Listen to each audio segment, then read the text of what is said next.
वचन, सत्य वचन, अमर वचन, जीवित वचन, दिव्य वचन, सत्य वचन, अमर वचन, जीवित वचन।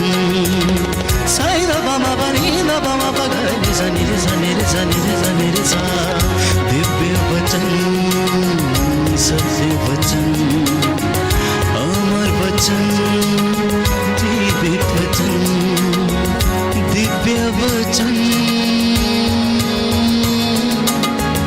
दिव्य वचन।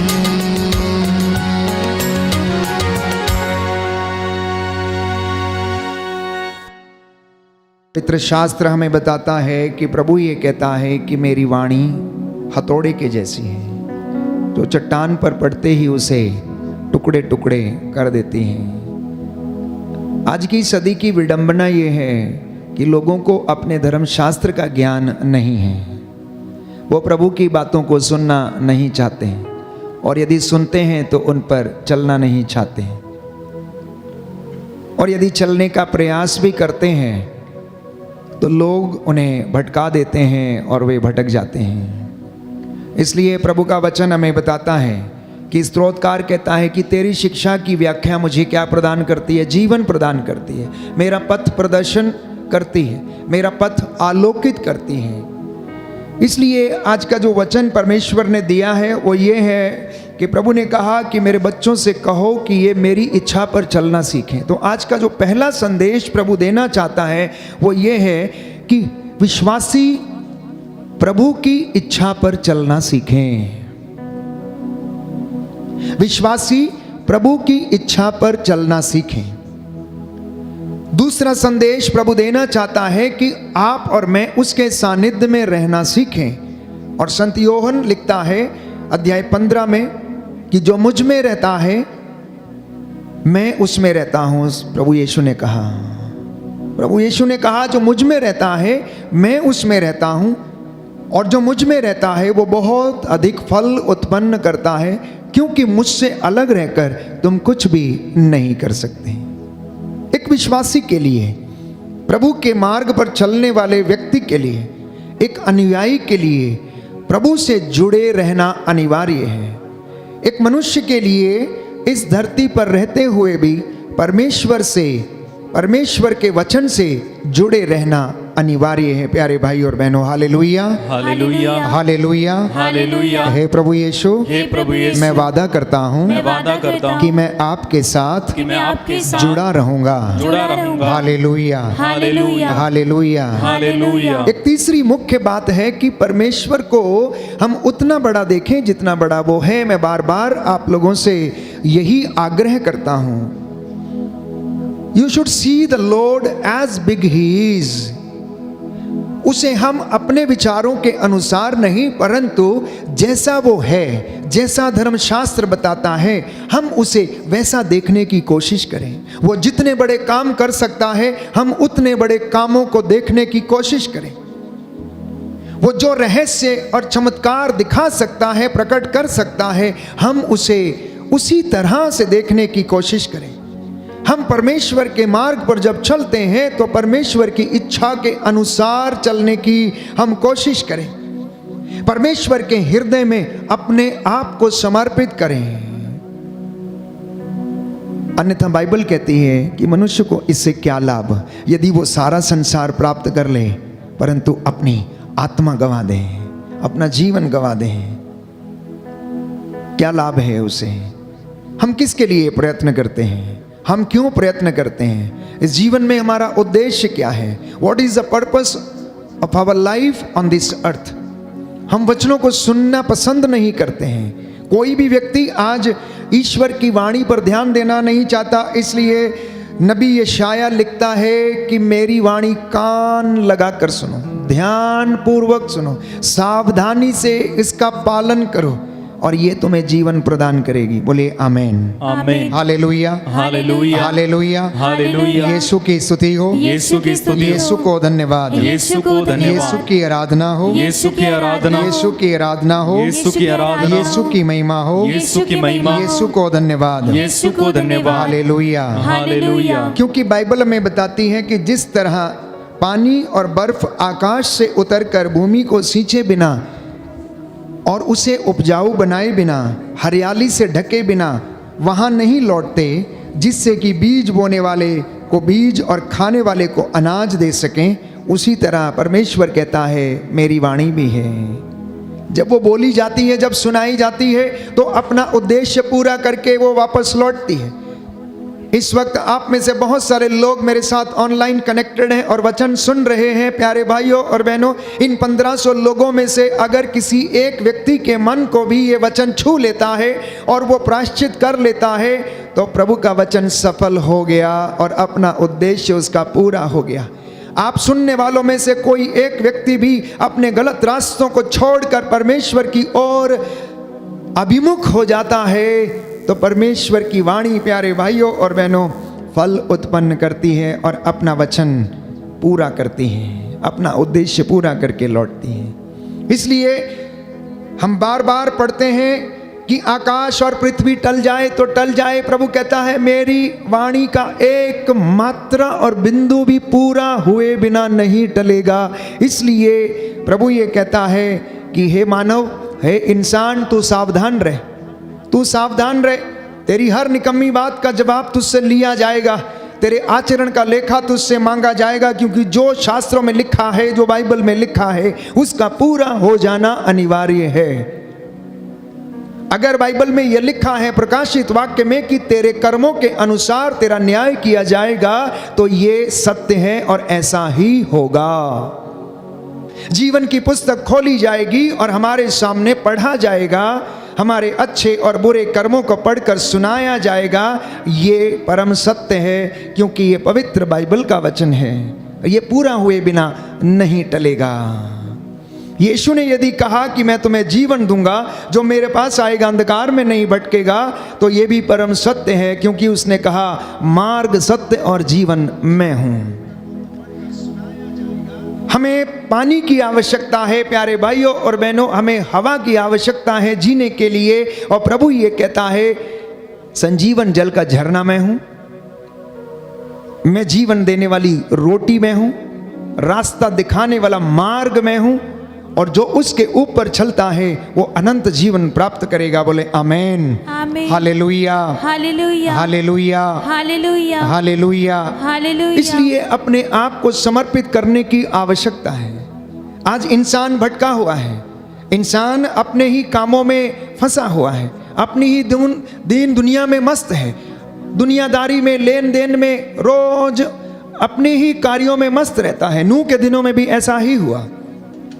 नूह को परमेश्वर ने पहले से आगाह किया था, क्योंकि वो धर्मी व्यक्ति था, और उससे कहा कि आज से 40 दिन के बाद लगातार 40 दिन और 40 रात तक वर्षा होगी और जल प्रलय आएगा।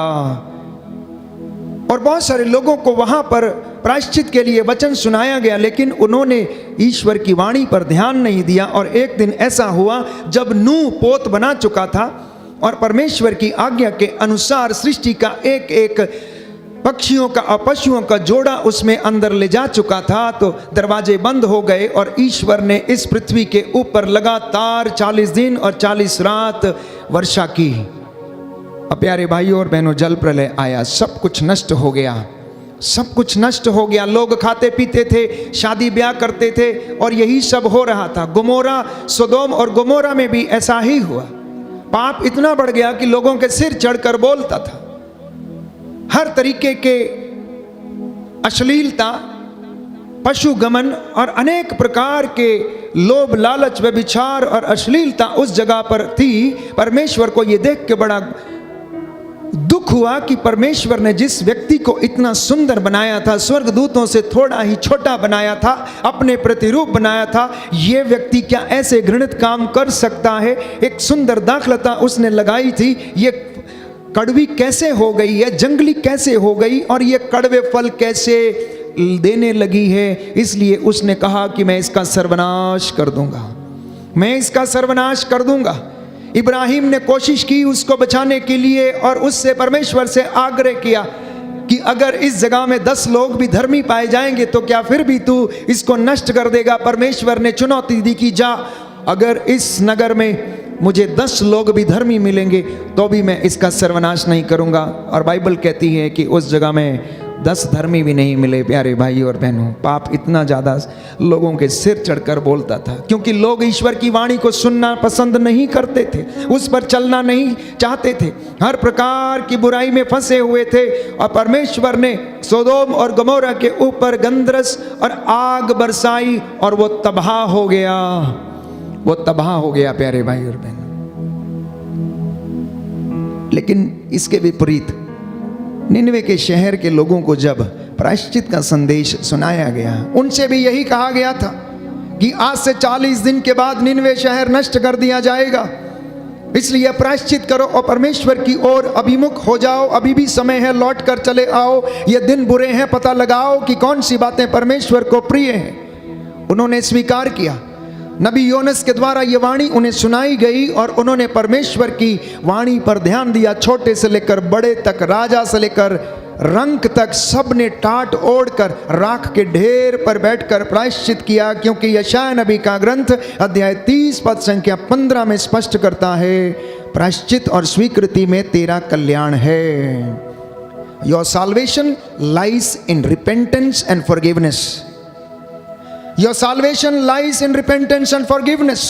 आपका उद्धार प्यारे भाइयों और बहनों प्रायश्चित में है, आपका उद्धार क्षमा करने में है, क्योंकि यीशु ने कहा यदि तू क्षमा करेगा तो तुझे भी क्षमा किया जाएगा, यदि तू क्षमा करेगा तो तुझे भी क्षमा किया जाएगा, तू यदि दोष नहीं लगाएगा तो तुझ पर भी दोष नहीं लगाया जाएगा, तू अगर देगा तो तुझे भी दिया जाएगा, ऊपर उठी हुई पूरी की पूरी नाप तेरी झोली में डाल दी जाएगी। इसलिए बाइबल कहती है ईमानदारी और वफादारी को अपने गले में क्या कर दो, पट्टा बांध के पहन लो। जैसे कोई व्यक्ति चेन में लॉकेट डाल के पहनता है, उस तरीके से ईमानदारी और वफादारी, विनम्रता और पवित्रता ये अपने से दूर ना करो, क्योंकि इसके अभाव में कोई भी ईश्वर के दर्शन नहीं कर सकता। No one can see the Lord without holiness and repentance.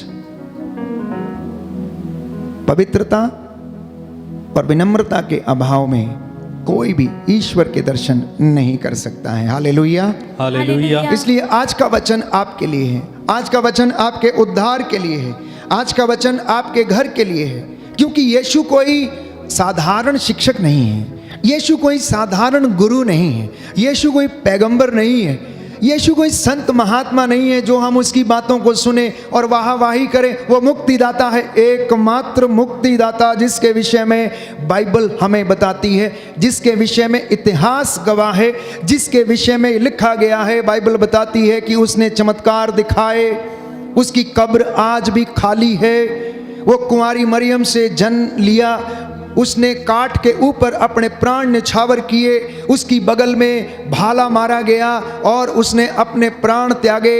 मेरे और आपके गुनाहों के लिए उसने प्रायश्चित किया, क्योंकि यहूदियों की प्रथा में ये धारणा थी कि पशुओं का रक्त की बलि अर्पित करने से पाप हरे जाते हैं। ये पुरानी व्यवस्था में धारणा थी, लेकिन नई व्यवस्था में जब हम देखते हैं कि ईश्वर इमैनुअल बनकर यीशु के रूप में इस दुनिया में आया, तो उसी प्रथा को प्रभु ने सार्थक सिद्ध करते हुए उन प्राणों को न्यौछावर कर दिया, क्योंकि किसी जीवित व्यक्ति के प्राण ही प्यारे भाइयों और बहनों दूसरे को जीवन दे सकते हैं। किसी जीवित व्यक्ति के प्राण ही दूसरों को जीवन दे सकते हैं, किसी जीवित व्यक्ति का लहू ही दूसरों को जीवन दे सकता है, मरे हुए का नहीं। हमारा परमेश्वर मरा हुआ नहीं, हमारा परमेश्वर जीवित परमेश्वर है। बाइबल हमें बताती है कि बकरों और सांडों का रक्त पापों को नहीं हर सकता है, बकरों और सांडों का रक्त पापों को नहीं हर सकता है। ये यहूदियों की धारणा थी, उनकी प्रथा थी। पुरानी व्यवस्था में हम पढ़ते हैं, इसलिए वे लोग याजकों के पास जाकर इस तरीके के बलिदान दिया करते थे। और जब बलि चढ़ाई जाती थी प्यारे भाइयों और बहनों, तो याजक उस मेमने का रक्त लेकर लोगों पर छिड़कता था। अब वो रक्त यीशु मसीह का सारी दुनिया के ऊपर छिड़का गया है, केवल एक व्यक्ति के ऊपर नहीं, केवल मसीहों पर नहीं, लेकिन हर उस व्यक्ति पर जो उस पर ईमान लाएगा, सबके लिए उसका लहू जो है वो बहा दिया गया। बोलिए आमेन, आमीन, हालेलुया, हालेलुया, हालेलुया, हालेलुया। यीशु की स्तुति हो, यीशु की स्तुति यीशु हो, को धन्यवाद, यीशु को यीशु धन्यवाद, की आराधना हो, यीशु की आराधना यीशु हो, की महिमा हो, यीशु की महिमा यीशु हो, को धन्यवाद, यीशु को धन्यवाद, हालेलुया। हालेलुया। इसलिए हम बाइबल में पढ़ते हैं कि प्रभु यीशु ईश्वर का पुत्र है, वो आदि है, अंत है, अल्फा है, ओमेगा है। ईश्वर ने उन्हें धरती के ऊपर, आकाश के नीचे सारा अधिकार प्रदान किया है। फिलिपियों के पत्र अध्याय 2 पद संख्या 8 और उससे आगे हम पढ़ते हैं, सारी सृष्टि उसके अधीन है। उसे जीवन, मृत्यु और भाग्य पर, वर्तमान पर, भूतकाल पर, सृष्टि पर, स्वर्ग पर, पृथ्वी पर, सब कुछ पर अधिकार परमेश्वर ने उसे दिया है। लेकिन फिर भी उसने उसकी बराबरी नहीं की। उन्होंने हमें उदाहरण दिया है, यीशु ने हमें उदाहरण दिया कि जैसा मैंने तुम्हारे साथ किया है वैसा ही तुम एक दूसरे के साथ किया करो, अपने मित्रों के साथ तुम ऐसा ही किया करो। इसलिए ईश्वर को जानिए, ईश्वर को पहचानिए, यीशु को जानिए। जो उसे जानने का प्रयास करते हैं, जिनके जीवन में वो एनकाउंटर करता है, उनका जीवन बदल जाता है। और हमारे प्यारे भाइयों और बहनों,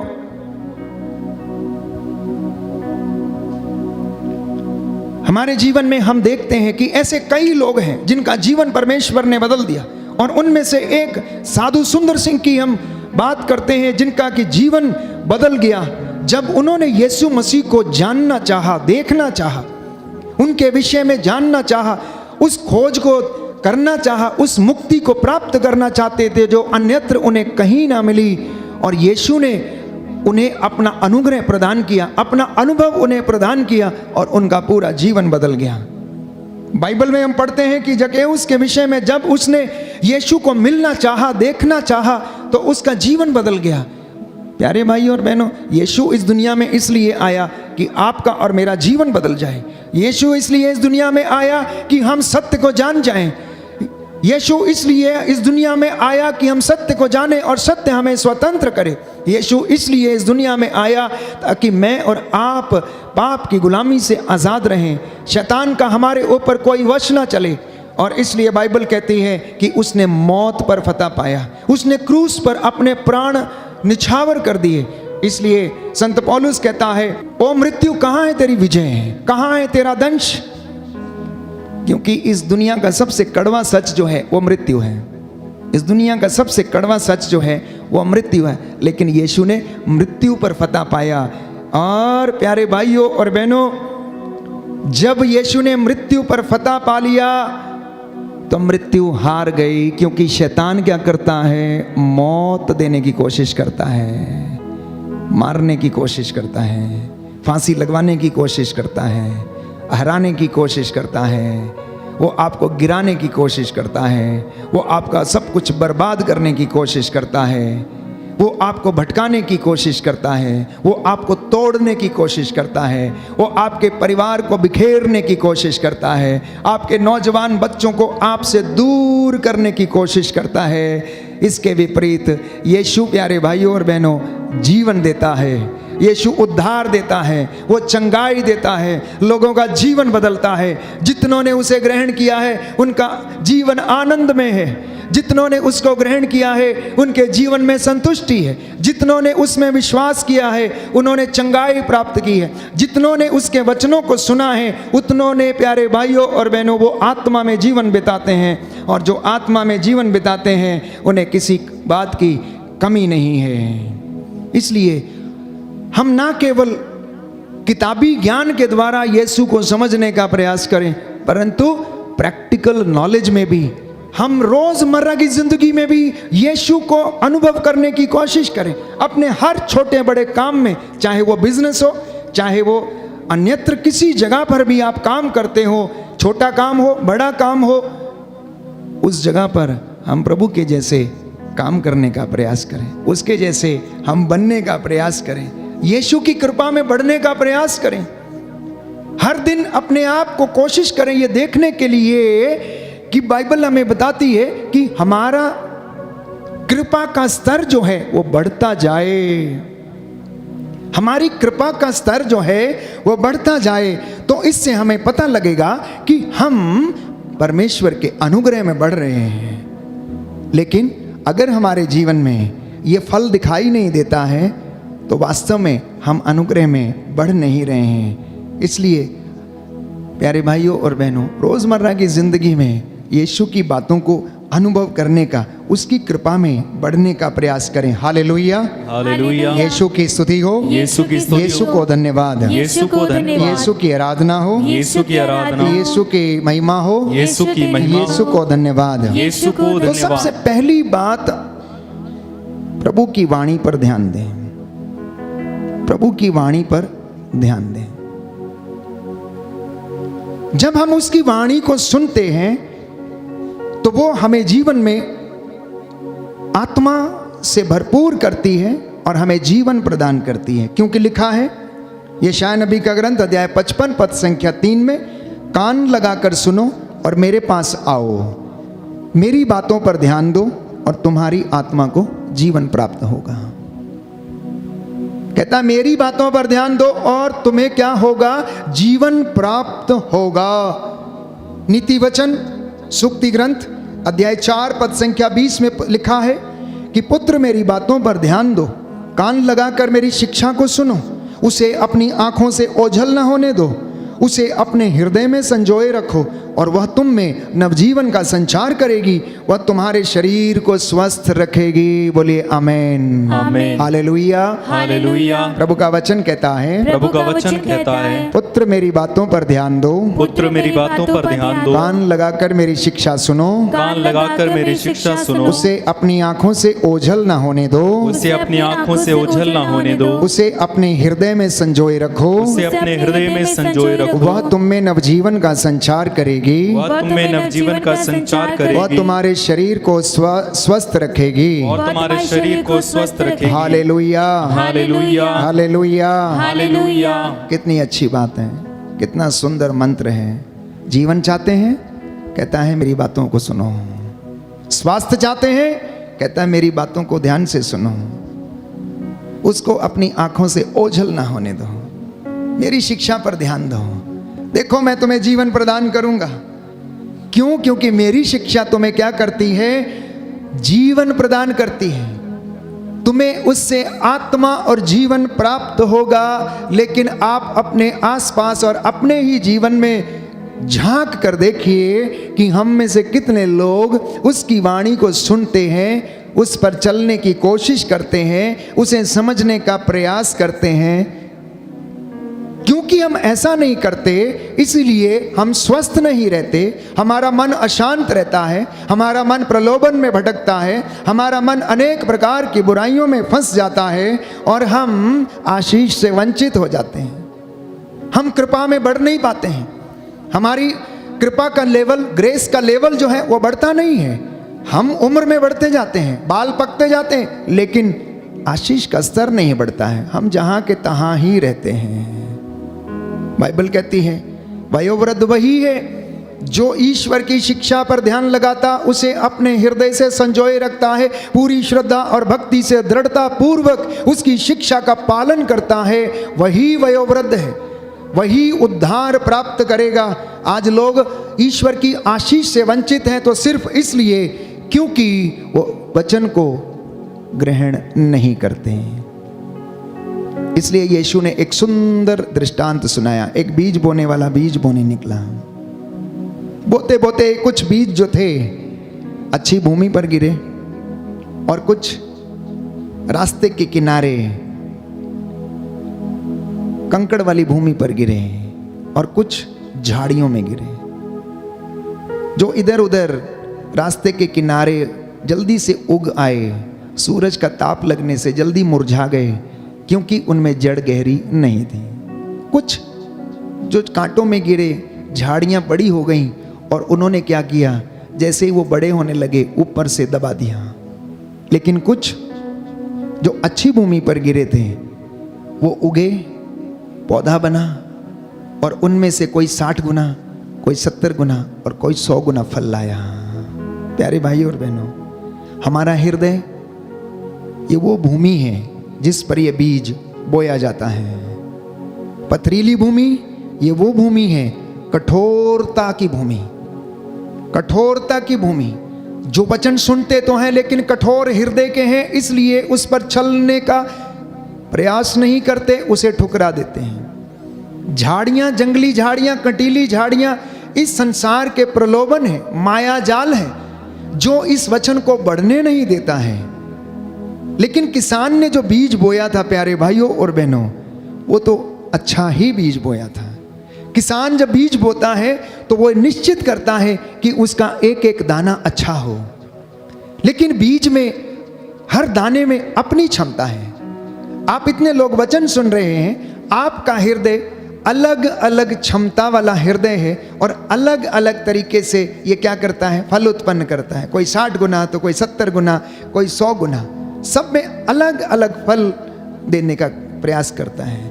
जो जितनी ज़्यादा मेहनत करता है वो उतना अधिक फल लाता है। प्यारे भाई और बहनों, जो जितना ज़्यादा परमेश्वर के नज़दीक रहता है, जितनी ज़्यादा अच्छी भूमि में रहता है, जितनी ज़्यादा गहराई में रहता है, जितना ज़्यादा विश्वास में रहता है, वो उतना ही ज़्यादा फल उत्पन्न करता है। लेकिन जो माया जाल में फंस जाता है, जो पथरीली भूमि पर यानी कि कठोरता का जीवन व्यतीत करता है, वो बहुत जल्दी निराश हो जाते हैं। इसलिए प्रवक्ता ग्रंथ लिखता, अध्याय 2 पद संख्या 3 में, ईश्वर से लिपटे रहो ताकि अंत में तुम्हारा कल्याण हो। कुछ लोग सोचते हैं अभी कल्याण हो जाए, अभी मिल जाए। प्रवक्ता कहता है तुम ईश्वर से लिपटे रहो ताकि अंत में तुम्हारा कल्याण हो। हालेलुया, हालेलुया, हालेलुया, हालेलुया। यीशु की स्तुति हो, यीशु की स्तुति हो, यीशु को धन्यवाद, यीशु को धन्यवाद, यीशु की आराधना हो, यीशु की आराधना, यीशु की महिमा हो, यीशु की यीशु को धन्यवाद। यीशु को धन्यवाद। हालेलुया, हालेलुया, हालेलुया, हालेलुया, हालेलुया। हालेलुया। तो परमेश्वर ये कहता है कि मैं भी उन्हीं लोगों पर कृपा दृष्टि करता हूं जो विनम्र और पश्चातापी हैं, जो मेरा वचन सुनते उन पर चलते हैं। यशायाह नबी का ग्रंथ अध्याय 66 पद संख्या 2 उसका दूसरा भाग, कि परमेश्वर ऐसे लोगों पर दया करता है जो विनम्र हैं, जो पश्चातापी हैं, फल उत्पन्न करने के लिए प्रयास करते हैं, आत्म त्याग करते हैं, जो उसकी सेवा में रहते हैं, विनम्रता का जीवन जीते हैं, जो अनुयायी बनते हैं। ये परमेश्वर ने अपना वचन, यीशु ने रोज सुबह से लेकर शाम तक वचन सुनाते थे, ऐसे ही बोलते थे, यही शिक्षा देते थे। धन्य हैं वे लोग जो मेल मिलाप करते हैं, धन्य हैं वे लोग जो वचन के भूखे और प्यासे हैं, धन्य हैं वे लोग जो परमेश्वर के दर्शन करना चाहते हैं, धन्य हैं वे लोग जो अपनी रोटी भूखों के साथ बांटते हैं। धन्य ये आज की दुनिया में अपने आप के ऊपर अप्लाई करें प्यारे भाई और बहनों। इसलिए मेल मिलाप कराने का प्रयास करें, ईश्वर को खोजने का प्रयास करें, तो आप परमेश्वर की नज़रों में धन्य माने जाएंगे। क्योंकि उसने कहा, यीशु ने कहा, बाइबल में बताती है कि अगर तुमने छोटे से छोटा काम मेरे भाई किसी भी एक व्यक्ति के लिए, जो कितना भी छोटा क्यों ना हो, उसके लिए किया तो तुमने मेरे लिए किया। एक गिलास ठंडा पानी अगर तुमने मेरे नाम पर इन छोटे व्यक्तियों में से किसी एक को पिला दिया तो ये काम तुमने मेरे लिए किया है। तो प्रियजनों, हमारी आवश्यकता चंगाई नहीं है, याद रखना। हमारी आवश्यकता क्या है? उद्धार है। हमारी आवश्यकता चंगाई नहीं, हमारी आवश्यकता उद्धार है।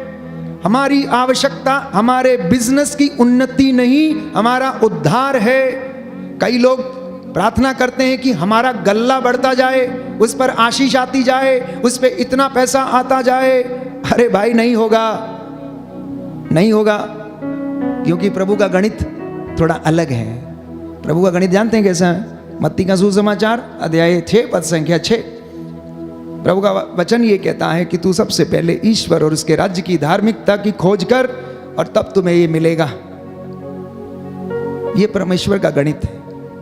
हम उसकी कृपा में बढ़ने का प्रयास करें, क्योंकि हमारी आवश्यकता चंगाई नहीं, हमारी आवश्यकता पैसे की बढ़ोतरी नहीं, हमारी आवश्यकता सांसारिक चीजों की उन्नति नहीं, परंतु हमारी आवश्यकता जो है परमेश्वर के अनुग्रह में बढ़ना, परमेश्वर की धार्मिकता में बढ़ना, परमेश्वर के वचन में बढ़ना।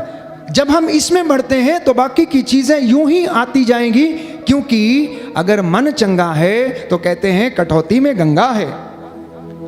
अगर मन शांत है तो हड्डियां भी स्वस्थ रहेंगी, अगर मन शांत नहीं है तो हड्डियां स्वस्थ नहीं रहेंगी। और मन शांत नहीं है तो आपको पता नहीं चलेगा कि क्या पहले करना है और क्या बाद में करना है, कौन से कार्य को करना है। आप विचलित रहेंगे। आप में से बहुत सारे लोग अभी बहुत विचलित हैं।